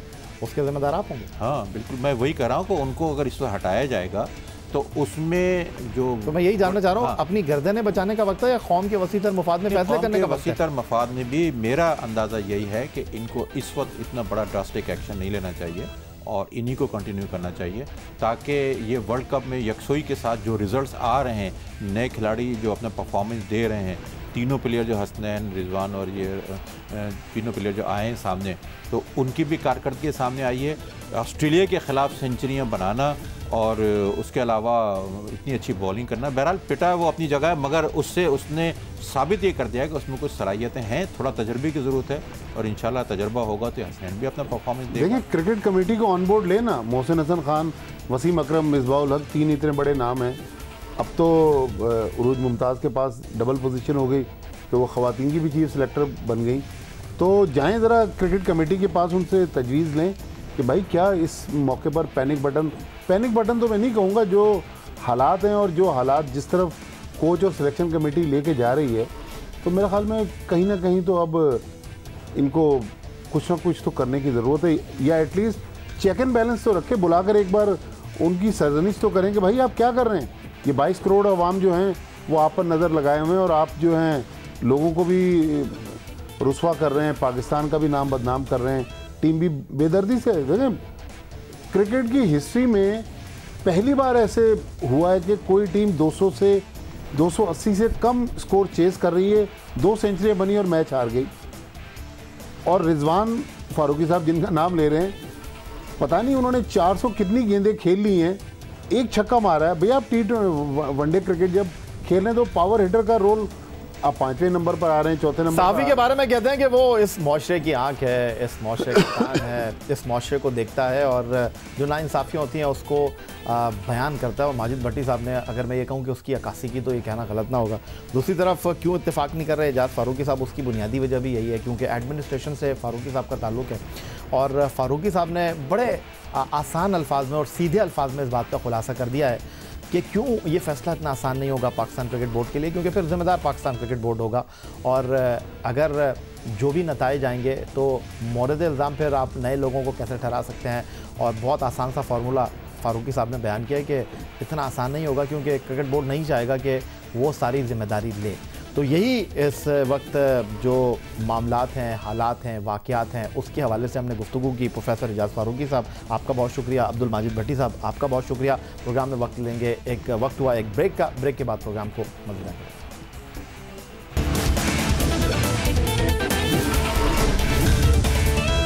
एक बार फिर कहेंगे आपको खुशामदीद और अब उस खेल पर बात करेंगे जी जो पाकिस्तान में तो खेला ज़रूर जाता है, इस खेल के चाहने वाले भी मौजूद हैं, लेकिन बैनुल-अक़वामी सतह पर ये एक मारूफ और मकबूल खेल है। फ़ुटबॉल के खेल की मैं बात कर रहा हूँ, लेकिन हुकूमती सतह पर या सूबाई सतह पर अगर मैं बात करता हूँ तो इस खेल का पाकिस्तान में कोई पुरसान हाल नहीं है। और लोग हमेशा इस खेल के हवाले से यही सवाल करते हैं कि कभी हर 4 साल बाद होने वाले फ़ुटबॉल वर्ल्ड कप में पाकिस्तान टीम खेलेगी भी या नहीं, क्योंकि क्वालिफाइंग राउंड से पाकिस्तान फ़ुटबॉल टीम आगे बढ़ नहीं पाती है और बात सिर्फ पार्टिसिपेशन पर आकर ही ख़त्म हो जाती है। उधर दूसरी तरफ पाकिस्तान फ़ुटबॉल भी बैनुल-अक़वामी सतह पर एक मजाक बना हुआ है और उसका सबब बना है 15 दिसंबर 2018 को होने वाला पाकिस्तान फ़ुटबॉल फेडरेशन का इलेक्शन, जिसमें अशफाक हुसैन शाह पाकिस्तान फ़ुटबॉल फेडरेशन के नए सरबराह की हैसियत से मंजर आम पर आए हैं।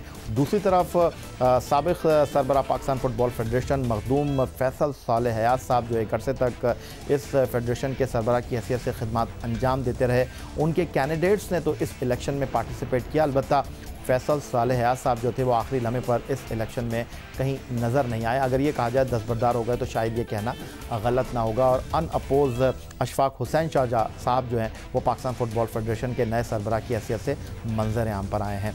सबसे दिलचस्प बात यह है कि मुल्की सतह पर पाकिस्तान फ़ुटबॉल फेडरेशन फैसल सालेह हयात को तस्लीम नहीं कर रही, लेकिन बैनुल-अक़वामी सतह पर एक रुतबा है, एक मुकाम है जो कि फैसल सालेह हयात की पोजीशन को मुस्तहकम दिखाई दे रहा है। और इस वक्त जो AFC एशियन फ़ुटबॉल फेडरेशन है उसमें फैसल सालेह हयात साहब जो है वो वाइस प्रेसिडेंट हैं और फीफा भी जो है वो अशफाक हुसैन शाह साहब को मानने के लिए तैयार नहीं है और फैसल सालेह हयात ही उनकी नज़र में पाकिस्तान फ़ुटबॉल फेडरेशन के सरबराह हैं। और इस पर गुफ्तगू करने के लिए हमारे साथ मौजूद हैं पाकिस्तान फ़ुटबॉल के farmer player, national bank football team के कोच नासिर इस्माइल साहब।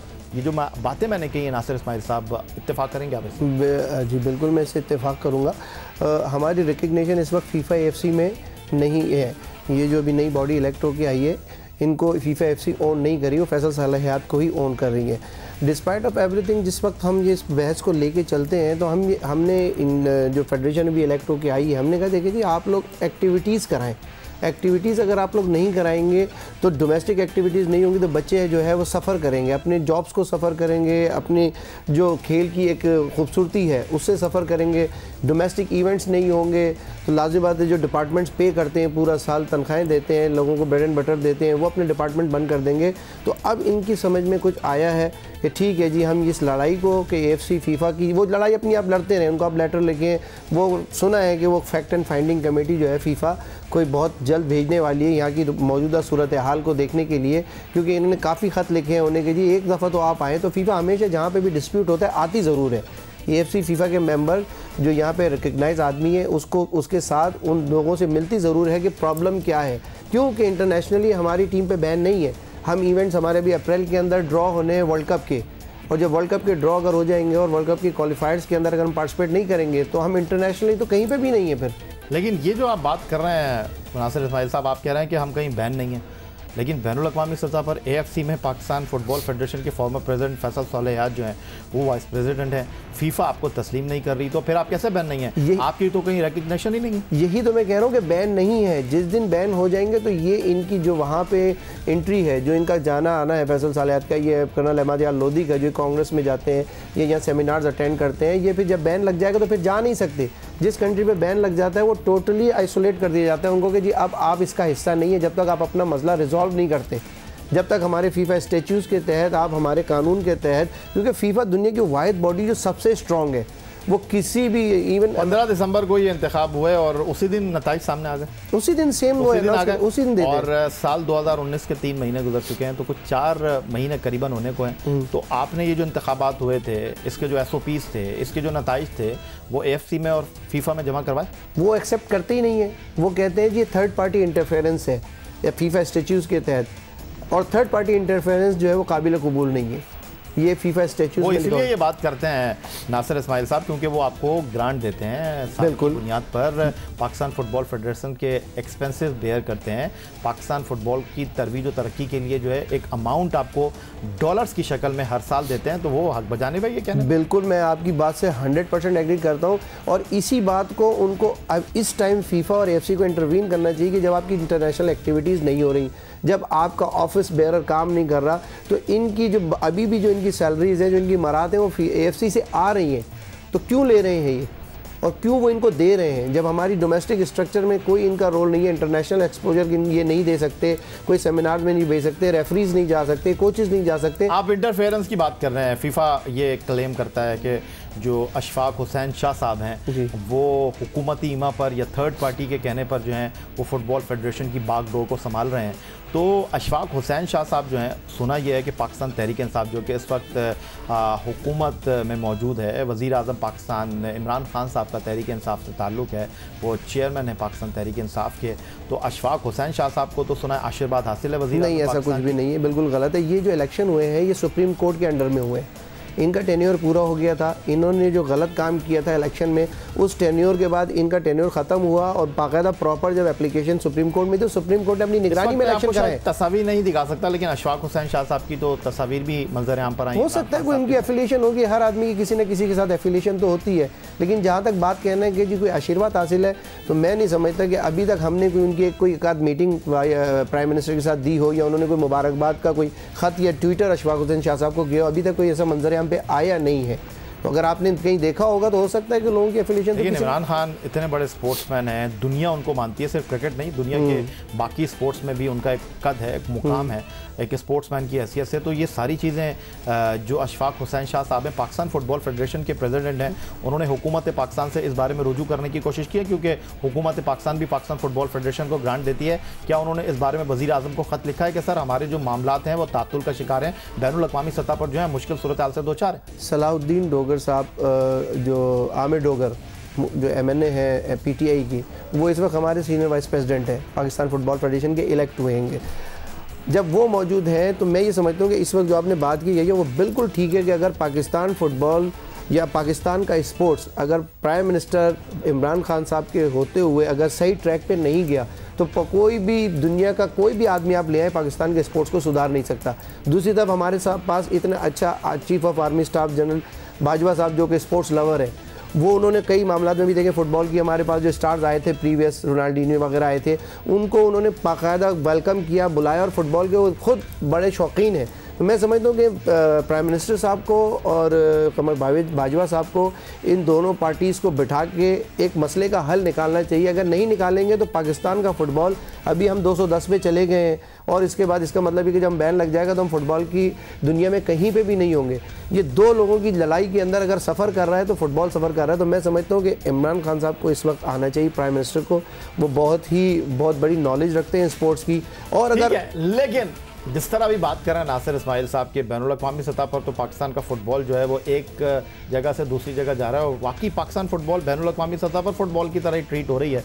लेकिन अगर हम बात करें मुल्की सतह पर इस खेल के हवाले से, तो इंतहाई अच्छे अल्फाज में मैं ये कह सकता हूँ कि टूर्नामेंट भी मुनक्किद हो रहे हैं, प्राइवेट सेक्टर में काम भी हो रहा है, ये कहना बिल्कुल भी गलत नहीं होगा। और इसकी एक ज़िंदा मिसाल है नेशनल बैंक फुटबॉल टूर्नामेंट, जो कि 10वां एडिशन था, और इस टूर्नामेंट के फ़ाइनल में जो है वो कामयाबी हासिल की है स्विस सदर्न गैस ने, और सिविल एविएशन को यकतरफा मुकाबले के बाद इस फाइनल में 3 गोल से शिकस्त का सामना करना पड़ा। और ये जो 10वां नेशनल बैंक फुटबॉल टूर्नामेंट था, ये फ़ाइनल खेला गया जनाब colony sports club football ground मलियो है। सबसे पहले मैं ज़मीर इस्लाम गुलफराज साहब को नेशनल बैंक की तवज्जो से 14वां all Pakistan national bank football tournament कराने पर मुबारकबाद देता हूँ। नेशनल बैंक के sport officer, sport incharge Iqbal Qasim से उम्मीद करूँगा कि आइंदा की इस साल की तरह हर साल जो है नेशनल बैंक का टूर्नामेंट कराएंगे, क्योंकि वो खुद भी स्पोर्ट्स जहन के आदमी, स्पोर्ट मैन है।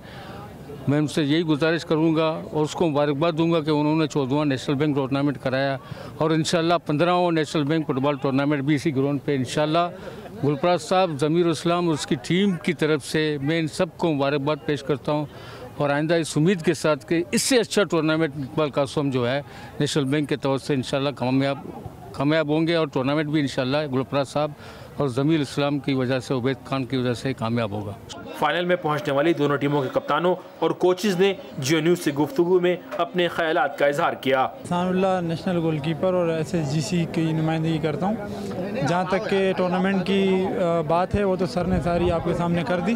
तो इस तरह के टूर्नामेंट होने चाहिए जहाँ पर यूथ जितने भी यंग टीमें शिरकत कर रही हैं तो उसमें उनको ज़्यादा जो है ना सीखने का मौका मिलता है और हमारी पार्टिसिपेशन का मकसद भी यही था कि जितने जूनियर्स और यंग यहाँ की टीमें हैं उनको कुछ हौसला अफजाई मिले और अच्छा माहौल मिले। National bank all Pakistan football tournament के तमाम ऑर्गेनाइज़र्स को, जो कि हमारे पुराने दोस्त हैं, डिस्ट्रिक्ट ईस्ट, डिस्ट्रिक्ट मलीर और यहाँ पे जितने भी लोग थे, उन सब ने बड़ा एहतमाम किया और बड़ी मोहब्बत से ये टूर्नामेंट करवाते हैं। इसलिए SSGC ने कमिट किया कि हम यहाँ पर खेलने आएंगे। गो के हमारे पूरे लड़के मौजूद नहीं थे, 13-14 हमारे इंटरनेशनल प्लेयर इस टीम में शामिल नहीं थे, लेकिन उसके बावजूद भी हमने खेलने को तैयारी करी और अल्लाह का शुक्र मैं अदा करता हूँ कि टीम ने अच्छा परफॉर्मेंस दी। टूर्नामेंट माशाल्लाह बहुत अच्छा हुआ, बस फाइनल में हार्ड लग रहा और पूरे टूर्नामेंट माशाल्लाह प्लेयर बहुत अच्छे खेले और इंतजाम बहुत अच्छे थे टूर्नामेंट के बाद। बस हार जीत तो फुटबॉल का हिस्सा है और तो हो जाता है, लेकिन हमने जो मिसिंग किए और उन्होंने मिसिंग नहीं किया, जो चांस मिला है उन्होंने अवेल किए, तो लाजमी वो जीत जाएंगे। तो कितनी खुशी हुई नासिर इस्माइल साहब, 10वां national bank gold cup football tournament.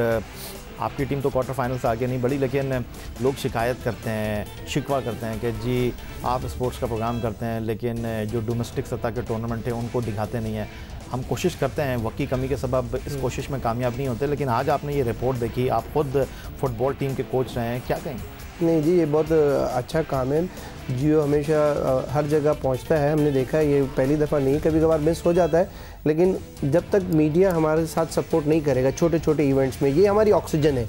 और जब ये हमारी ऑक्सीजन है, अगर हम ये इवेंट ऑर्गेनाइज नहीं करेंगे और अगर हम नहीं खेलेंगे और पब्लिक इसको नहीं देखेगी तो मेरे ख्याल से फ़ुटबॉल तो बिल्कुल ही समझ लेंगे रास्ते लग जाएगा और कोई भी इस फुटबॉल के लिए फिर आगे स्पॉन्सर्स नहीं आएंगे। जैसे नेशनल बैंक ने इसको स्पॉन्सर किया, ऐसे दूसरे भी और काफ़ी ऑर्गेनाइजर्स हैं जो स्पॉन्सर जो प्रोग्राम कराना चाहते हैं, ऑन एयर कराना चाहते हैं और लाइव कराना चाहते हैं। साल में कितना टूर्नामेंट होते हैं डोमेस्टिक सतह पर? डोमेस्टिक डिपार्टमेंट की और जो है वो सूबों की टीमें पार्टिसिपेट। जो सबसे बड़ा इवेंट है हमारा पाकिस्तान को, पाकिस्तान प्रीमियर लीग है, जिसमें 14 डिपार्टमेंट्स होते हैं, इसमें तकरीबन 12 डिपार्टमेंट्स हैं और 3 क्लब होते हैं, जिसमें अफगान क्लब चमन और मुस्लिम क्लब चमन 2 हैं और बलोच क्लब। कराची में कितने टूर्नामेंट होते हैं? कराची के अंदर तो डोमेस्टिक तो बहुत टूर्नामेंट है, यानी डेली बेसिस के ऊपर जो डिस्ट्रिक्ट लेवल पे टूर्नामेंट होते हैं, रेकग्नाइज टूर्नामेंट कैलेंडर के हिसाब से होते हैं। जैसे पाकिस्तान प्रीमियर लीग होती है वो कैलेंडर के हिसाब से होती है, होम अवे मैचेस होते हैं। कराची में ऑलमोस्ट वो 2 महीने वो प्रोग्राम चलता है। अभी लास्ट मुल्तान था, फिर पहला सेकंड फेज लाहौर था, फिर फाइनल फेज कराची हुआ। कुछ तो ऐसे भी टूर्नामेंट कराची में होते हैं, क्योंकि मेरे मरहूम वालिद मोहतरम जो थे वो बहुत ज़्यादा फुटबॉल के दिलदादा थे और कई बार वो जब मैं छोटा था मुझे लेकर जाते थे। कई ऐसे टूर्नामेंट देखने का इत्तेफाक हुआ कि ग्राउंड छोटा था तो वहाँ पर 9-a-साइड टूर्नामेंट होता था, 7-a-साइड टूर्नामेंट होता था, मोहल्ले के अंदर वो ग्राउंड होता है। डेफिनेटली ऐसा होता है कि जहाँ जगह नहीं होती वहाँ पे उस ग्राउंड की मेजरमेंट के हिसाब से 7-a-साइड और 9-a-साइड फुटबॉल होती है, बिल्कुल होती है कि अब बात ये है जो इवेंट्स है ना हमारे, वो कैलेंडर के हिसाब से चैलेंज कप हमारा है। अभी एक सुपर फुटबॉल लीग का भी एक प्रोग्राम है, कैलेंडर बनाया पाकिस्तान फुटबॉल फेडरेशन ने। अब देखेंगे ये जो पाकिस्तान फुटबॉल फेडरेशन आई है, अब ये किस तरीके से फुटबॉल के कैलेंडर को रन करती है, कंटिन्यूटी में लेके चलती है या ब्रेक लगा के चलती है। अब इनके ऊपर बहुत बड़ी रिस्पॉन्सिबिलिटी है। अभी रिसेंटली इन्होंने भी अपने कैलेंडर अनाउंस किया है, तो उसमें इन्होंने अभी इंटर सिटी टूर्नामेंट्स का इन्होंने ऐलान किया है कि जब इंटर सिटी टूर्नामेंट्स करेंगे तो ये है कि अभी इनका इम्तिहान शुरू है। देखना ये है कि ये किस डगर पे फुटबॉल को लेके चलते हैं और कितने इवेंट्स कराते हैं, क्योंकि अभी तो 2 महीने 3 महीने हुए हैं प्रीमियर लीग इन्होंने अभी एंड की है उसकी एंड, क्योंकि लास्ट में ये क्विट कर गए थे फैसल सालियात से, उन्होंने चार्ज लेके अगली फेडरेशन को दे दी थी, जो लास्ट फेज था फिर इन्होंने फिनिश किया था कराची के अंदर। उसके बाद से चैलेंज कप होना था जो पोस्टपोन हो गया, अब वो ड्यू टू किस रीज़न की वजह से हुआ वो उन्होंने अभी नहीं बताया, लेकिन रिसेंटली उन्होंने अभी कांग्रेस की मीटिंग हुई है 26 को, उसमें उन्होंने अपना पूरे साल का कैलेंडर अनाउंस कर दिया है। उसमें सबसे पहला टूर्नामेंट इंटर सिटी है, अब वो इंटर सिटी किस पैटर्न पे होगा वो अभी तक नहीं पता है। बहुत शुक्रिया आपका। Former coach Pakistan football team Ismail साहब हमारे साथ स्टूडियो में मौजूद थे और आज हमने कोशिश की है और इंशाल्लाह आने वाले दिनों में भी हमारी ये कोशिश जारी रहेगी। नासिर इस्माइल साहब को हम मदऊ करते रहेंगे और दुआ करते हैं कि पाकिस्तान में फ़ुटबॉल के जो मामलात हैं वो बेहतर अंदाज में आगे बढ़े और बैनुल अक़वामी सतह पर पाकिस्तान फ़ुटबॉल फेडरेशन को जो है वो फ़ीफ़ा और AFC तक सतह पर जो है वो तस्लीम किया जाए। आज के इस प्रोग्राम में इतना ही। आप ट्विटर पर मुझे फॉलो कर सकते हैं, ईमेल हमारा score@geo.tv, जहां जाकर आप इस प्रोग्राम के क्लिप्स एक बार फिर देख सकते हैं।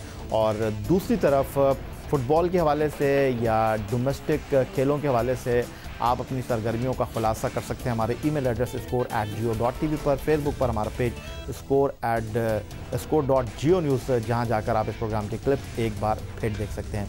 इस दुआ, इस उम्मीद, इस तवक्को के साथ कि पाकिस्तान में खेल और खिलाड़ी तरक्की करते रहें, सैयद याहिया हुसैन को स्कोर की पूरी टीम के साथ इजाज़त दीजिए। अल्लाह हाफ़िज़।